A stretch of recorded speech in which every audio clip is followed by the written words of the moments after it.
ತಲೆಗೆ ಅಹಂ ಏರಿಸಿಕೊಳ್ಳುತ್ತಾರೆ. ಸೊ 5-10 ಗನ್ಮ್ಯಾನ್ಗಳನ್ನ ಇಟ್ಕೊಂಡಿದ್ದಾರೆ. ಸೊ ಜನವೇ ಇರಲ್ಲ, ಆದ್ರೂ ಸೈಡ್ಗೆ ಹೋಗುವಂತಿರ್ತಾರೆ. ಸೊ ಕ್ಯಾಮ್ರಾ ಇಲ್ಲ, ಈಗಲಾದ್ರೂ ರಿಯಾಲಿಟಿಯಲ್ಲಿ ಇರಿ ಅಂತ ಅಂದಿದ್ದೆ. ಸೊ ತಲೆಗೆ ಅಹಮನ್ನ ಏರಿಸಿಕೊಳ್ಳುತ್ತಾರೆ. ದರ್ಶನ್ ಲ್ಯಾಂಬೋರ್ಗಿನಿ ಹೇಳಿಕೆಗೂ ಉಮಾಪತಿಯವರು ಟಕ್ಕರ್ ಕೊಟ್ಟಿದ್ದಾರೆ. 3 ಹೊತ್ತು ಕೂಡ ಲ್ಯಾಂಬೋರ್ಗಿನಿ ಅಂತಾರೆ, 3 ಹೊತ್ತು ಕೂಡ.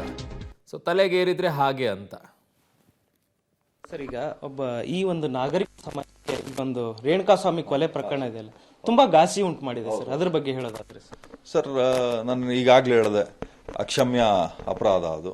ಯಾವುದೇ ಕಾರಣಕ್ಕೂ ಕೂಡ ಯಾರು ಅಪರಾಧ ಮಾಡಿದ್ರು ತಪ್ಪೇ ಸರ್. ಯಾಕಂದ್ರೆ ನಾನು ಮಾಧ್ಯಮಗಳ ಮುಖಾಂತರ ಕೇಳ್ಕೊತಿದ್ದೆ, ಮತ್ತೆ ನಂದೇ ಆದಂತ ಒಂದು ಸ್ನೇಹಿತರ ಬಳಗದಿಂದ ಕೆಲವೊಂದಷ್ಟು ಮಾಹಿತಿಗಳು ಬಂತು. ಏನು ಅಂದ್ರೆ, ಈ ಆತ ಎಷ್ಟೇ ಬೇಡ್ಕೊಂಡ್ರು ಕೂಡ ಬಿಡ್ಲಿಲ್ಲ ಅಂತೇಳಿ, ಮತ್ತೆ ಮೆಗ್ಗರ ಮತ್ತೊಂದು ಇನ್ನೊಂದು ತರಿಸೋದು. ಮತ್ತೆ ನಾನು ಅನ್ಕೊಳ್ಳೋದೇನಂದ್ರೆ, ಇದನ್ನ ಸಾಯಿಸ್ಬೇಕು ಅಂತಾನೆ ಕರ್ಕೊಂಬಂದ್ರು ಏನೋ ಅಂತ ಗೊತ್ತಿಲ್ಲ ಸರ್. ಯಾಕಂದ್ರೆ ನೋಡಿ, ನಾವ್ ಇವತ್ತಿಗೂ, ಯಾಕಂದ್ರೆ ನನ್ನ 12 ವರ್ಷ ಆಯ್ತು ನಮ್ಮ ತಂದೆ ತೀರ್ಕೊಂಡು.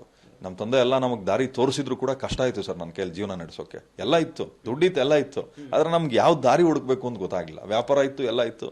ಅಂದ್ರೆ ಹುಟ್ಟೋಂತ ಮಗುಗೆ ನಿಮ್ಮ ಅಪ್ಪ ಹಿಂಗ್ ಸತ್ತ ಅಂತಂದ್ರೆ ಎಷ್ಟು ನೋವಿರುತ್ತದೆ. ಆ ಮಗು ಸಾಯೋವರೆಗೂ, ಇವಾಗ ಆಕೆಯದು ಸ್ಟೇಟ್ಮೆಂಟ್ ನಾನು ನೋಡ್ಕೊಂಡು ಬಂದೆ ಸರ್. ಎಷ್ಟು ಮುಗ್ದೆ ಆಕೆ ಅಂದ್ರೆ, ಆಕೆಗೆ ಮಾತಾಡಕ್ಕೂ ಬರ್ತಾ ಇಲ್ಲ. ಅಂದ್ರೆ ಅರ್ಥ ಮಾಡ್ಕೊಳ್ಳಿ, ಅವರೆಲ್ಲ ಮುಗ್ಧ ಜನ ಸರ್. ಇವಾಗ ಆತನಿಗೆ ಹಿಂಗಾಗತ್ತೆ ಅಂತ ಗೊತ್ತಿದ್ರೆ ಹೋಗ್ಲಿ, ಆತ ಏನ್ ಮಾಡ್ತಾ ಇದ್ನ? ಆತನಿಗೇನು ಕಾಸು ಸಿಗುತ್ತೆ ಅಂತ ಮಾಡದ್ನ? ಒಂದು ಪ್ರೀತಿ ಅಭಿಮಾನಕ್ಕೆ ಮಾಡದ್ನಪ್ಪ ಸರ್. ಬೆದರಿಕೆ ಹಾಕೋ ಅವಶ್ಯಕತೆನೂ ಇಲ್ಲ ಸರ್. ನನ್ನ ಹತ್ರ ಇವಾಗ ನಿಮ್ಗೆ ಬೇಕಾದಷ್ಟು ಜನ ನಿಮ್ ಕೆಟ್ಟ ಮಾತಲ್ಲಿ ಬೈತಾ ಇಲ್ವಾ ಅವ್ರ ಫ್ಯಾನ್ಸ್ಗಳು? ನೀವು ಬೆದರಿಕೆ ಹಾಕ್ತೀರಾ, ಕರ್ಕೊಂಬಂದು ಹೊಡಿತೀರಾ, ಕೊಲೆ ಮಾಡ್ತೀರಾ, ಕಂಪ್ಲೇಂಟ್ ಕೊಡ್ತೀರಾ, ಅಷ್ಟೇ. ಯಾಕೆ ಇಗ್ನೋರ್ ಮಾಡ್ತೀರಾ? ನಿಮಗೆ ಆಸ್ಕೊಂಡು ಒತ್ಕೊಳ್ಳುವಷ್ಟು ಕೆಲಸ ಇದೆ, ನಿಮ್ಗೆ ಅಷ್ಟು ಪುರ್ಸೋತಿಲ್ಲ ಅನ್ನೋದಕ್ಕೆ ನೀವು ಇಗ್ನೋರ್ ಮಾಡ್ತೀರಾ. ನನಗೂ ಪುರ್ಸೋತಿಲ್ಲ ಅನ್ನೋದಕ್ಕೆ ಇಗ್ನೋರ್ ಮಾಡ್ತೀನಿ. ಇವಾಗ ಅದೇ ಜಾಗದಲ್ಲಿ ಕಮೆಂಟ್ಗಳು ಹಾಕೋರು ಮತ್ತೊಬ್ರು ಇನ್ನೊಬ್ರು ಮಾಡ್ಲಿ, ಸಮಸ್ಯೆ ಇಲ್ಲ. ಬಟ್ ನಾನು ಹೇಳೋದೇನಂದ್ರೆ, ಏನ್ ನಡೆದಿದೆ ಮತ್ತೊಂದು ಇನ್ನೊಂದ್ರ ಬಗ್ಗೆ ತಿಳ್ಕೊಂಡು ಮಾತಾಡಬೇಕಾಗ್ತದೆ. ನಾನು ಯಾರೋ ಆರೋಪಿ ಬಗ್ಗೆ ಮಾತಾಡ್ತಾ ಇಲ್ಲ.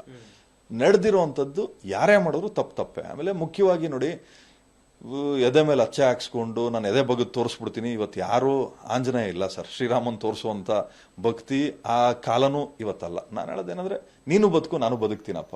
ನೀನು ಚೆನ್ನಾಗಿರೋ, ನಾನು ಚೆನ್ನಾಗಿ ಆಯ್ತು. ನೀನ್ ಏನೇ ತೊಂದರೆ ಕೊಡು, ಎಷ್ಟು ದಿನ ತೊಂದರೆ ಕೊಡ್ತೀಯ? ನಾಯಿಗಳು ಬಗಳ್ತವೆ, ಎಷ್ಟೊತ್ತೊಂದು ಬಗಳ್ತವೆ, ಗಂಟು ಒಣಗೋವರೆಗೂ ಬಗಳ್ತವೆ, ಆಮೇಲೆ ಸೈಲೆಂಟ್ ಹೋಗೋ ಮೂಲೆಯಲ್ಲಿ ಮಲಗಿರ್ತವೆ.